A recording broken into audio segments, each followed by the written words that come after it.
Hey everyone, it's OSK, and today I have for you 10 advanced tips and tricks to help your NieR Replicant gameplay. Now, NieR Replicant admittedly is not the hardest game in the world to play, and I had to breeze through the hard mode despite all the giant health bars, so it's not like it's a terribly difficult game to play.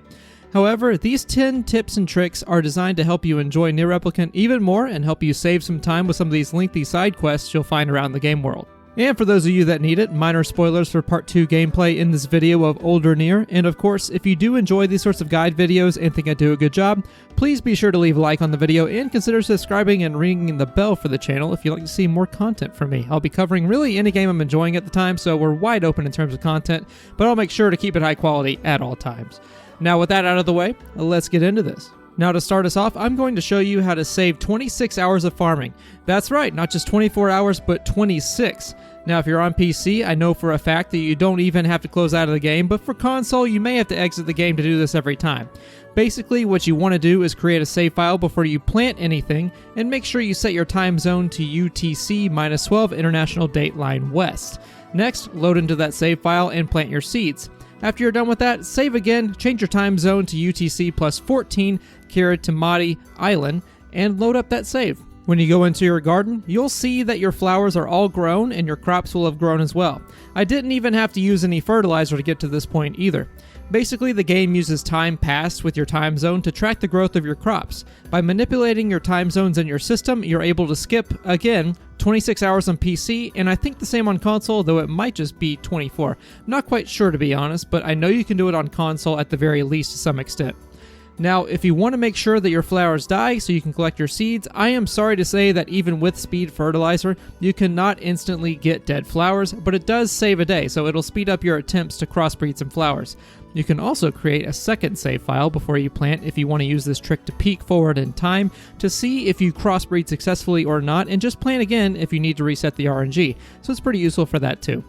Now, if you're not a fan of exploits, that's fine, you don't have to do this. However, it's a purely time-based feature of the game, so if you really just don't feel like waiting that extra day, now you can save some time and get some crops extra fast.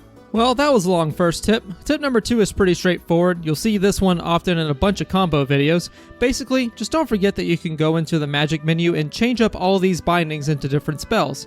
You can even remove your block and evade options to stack 2 extra spells if you really want to, so you can really experiment with these tools quite a bit. Now for normal gameplay, I recommend keeping your block and evade options at all times, but if you're trying something off the beaten path, feel free to switch it up a bit. The third tip for today, in line with our discussion for experiments and combos, is quick swapping your weapons. Yes, you can quickly swap to your last weapon used for each type in between hits for 2-handed swords, 1-handed swords, and spears.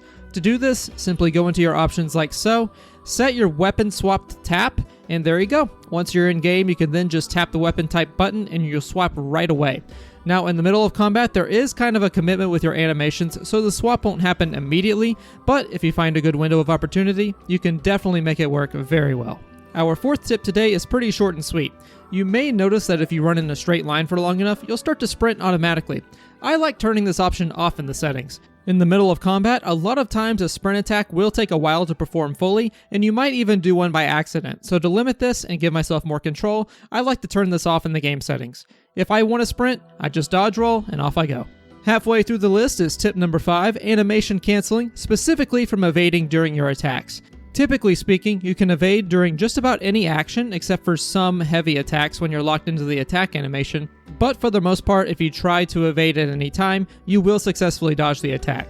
This applies to charging up magic, performing grounded attacks, and even while in the air, so you can really mix up your movement while you're taking down some of these bosses and hordes of shades. Tip number 6 is learning how to deflect attacks. This is an incredibly useful technique performed by blocking an attack right before it would hit you. When done correctly, you will take no damage and you'll be able to counterattack for massive damage. This is incredibly useful against both hordes of enemies and larger bosses, and can be done repeatedly until you come out on top. And I'd highly recommend you learn how to do it for hard mode especially. In addition to this, a bonus tip here, you can charge up your spells to slow down time and make finding the deflection window easier, so you can easily learn the timing of certain attacks and destroy hordes of shades. The 7th tip on this list is actually kind of basic but important nonetheless.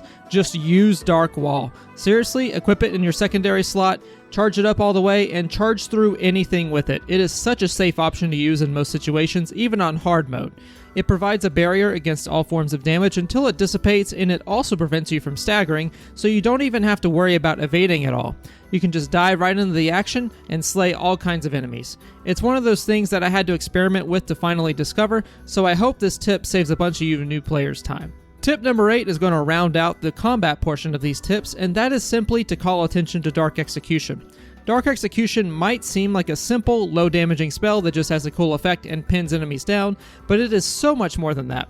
Dark Execution literally allows you to execute any kind of smaller foe in the entire game, including these big boys later on in the game. You can simply activate Dark Execution, strike them down with a weapon or aerial slam, and then hit a finishing blow to finish them off nice and easy, and it really is that simple. It's the most simple thing that I can think of to take these guys out, so everyone should be able to use this to great effect. Second to last for number 9, I'll go ahead and talk about how to gather efficiently. Now, if you've ever taken the time to try and gather rare items to upgrade your weapon, you know how much of a time grind and RNG fest getting those items can be. Usually it involves gathering the items, leaving the area, entering the area again to respawn the items, and doing that over and over and over again until you get the items you need. Needless to say, this takes a lot of time. Thankfully, I have a better way. Instead of leaving the areas over and over, you can save at a mailbox and simply reload your save every time you don't get the item you need. It's very simple, you'll respawn the items just the same, and it saves a ton of travel time in the long run. Now, onto our last tip of the video. This one is admittedly pretty well known by now, but hey, I'm sure it's new to someone. Yeah, sure, you can run pretty fast by default, but you can run even faster by dodge rolling, and then beyond that, you can travel even faster by throwing a quick attack in there. In my experience, a spear light attack is the fastest, and you can see the difference in this side-by-side comparison. And to do this, as you can see, you simply sprint, dodge roll, and then do a sprinting light attack to then get a little bit of extra burst of speed. If you do it right, you'll be zooming around the game world pretty easy. And guys, that's going to do it for my 10 advanced tips and tricks for NieR Replicant. Thank you guys so much for watching and making it all the way to the end. And now, I'm sure that there's more than 10 things that are lesser known that you can do in NieR Replicant, so if you have a tip I didn't cover in the video, let me know down in the comments. Other than that, be sure to like the video and subscribe if you'd like to see more content from me, and ring that bell if you don't mind. And of course, follow me on all the socials down in the description below. But that's going to do it for me, guys. I've been OSK, y'all have a great day, and I'll see you all out there, and it is great to be back.